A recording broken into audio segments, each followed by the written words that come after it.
ప్రతి ఇల్లు నిన్నే నిన్నే పిలిచింది,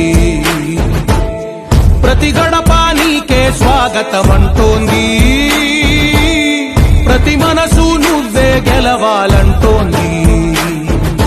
పెద్ద కొడుకు నీవై తోడున్నావో చాలు, జరుగుతుంది మాకు మేలు మేలు. ఇంటి పెద్ద నీవై నిలిచి ఉంటే చాలు, విసిపోవ రాష్ట్రమంతటా శాంతి.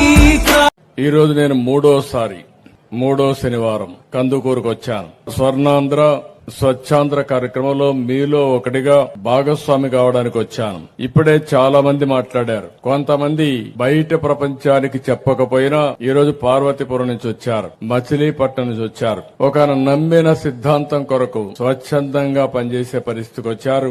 ఈ రోజు వాళ్ళందరినీ మరొకసారి మనందరి తరపున మనస్ఫూర్తిగా అభినందిస్తున్నా, ధన్యవాదాలు తెలియజేస్తున్నా. ఈ రోజు సమాజం కోసం ప్రతి ఒక్కరి బాధ్యతగా మనం పనిచేయాల్సిన అవసరం ఉంది. ఈ రోజు మనం చూస్తే మన ఇల్లు, మన ఊరు, మన రాష్ట్రం స్వచ్ఛంగా ఉండేలా ప్రతి ఒక్కరూ పరిశుభ్రత అదే మరిగా ఎక్కువ ప్రాధాన్యత ఇచ్చి ప్రతి నెల మూడో శనివారం ఎట్టి పరిస్థితుల్లో ఒకటే చెప్పాను, వేరే కార్యక్రమాలు ఏమీ లేవు. 30 రోజులు మనం పనిచేస్తున్నాం. 30 రోజులు మన సమయాన్ని మనకు తెలియకుండా వెళ్లిపోతుంది.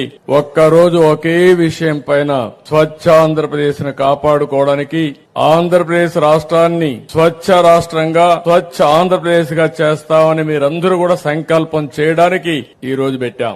గవర్నమెంట్ లో అందరినీ కోరాను, పిల్లల్లో అందరినీ కోరాం. అందరం కలిసి ఈ విషయాన్ని ఆలోచించుకోవాల్సిన అవసరం ఉంది. ఒక్కరోజు మన ఊరి కోసం, మన కోసం మనం అంకితం చేయాల్సిన అవసరం ఉంది. ఈ రోజు ఇంత మునుపు మాట్లాడితే కొంతమంది చాలా స్పష్టంగా చెప్పారు. అది చూస్తే నాకు అనిపించింది ఇంకా కొన్ని రోజులు బాగా వెళుతుంది. రాబోయే రోజుల్లో మనందరికీ అది ఒక సాంప్రదాయంగా తయారు కావాలని. ముందు ఎక్కడో మార్చక్కర్లేదు, మీ మైండ్ మీరు మార్చుకుంటే ముందు ఆలోచన మైండ్ నుంచే పుడతాయి. స్వచ్ఛమైన ఆలోచనలు మీ మైండ్ లో నుంచి వస్తే ఇంకా ఈ రాష్ట్రానికి తిరుగులేదు, మీకు తిరుగులేదు, మీ కుటుంబానికి కూడా తిరుగులేదని మరొకసారి ఆలోచిస్తున్నా. మీరు చూడండి, ఒక చెడు ఆలోచన చేసే వ్యక్తికి చెడు స్నేహమే వస్తుంది. అదే మరిగా ఆయన ఎకో సిస్టమ్ కూడా వాళ్లే బిల్డప్ అవుతారు. ఒక మంచి వ్యక్తి మంచి ఆలోచన చేస్తే మంచి వాళ్ళందరూ వస్తారు. దానివల్ల వాళ్ళ వల్ల మంచి జరిగే పరిస్థితి వస్తుంది.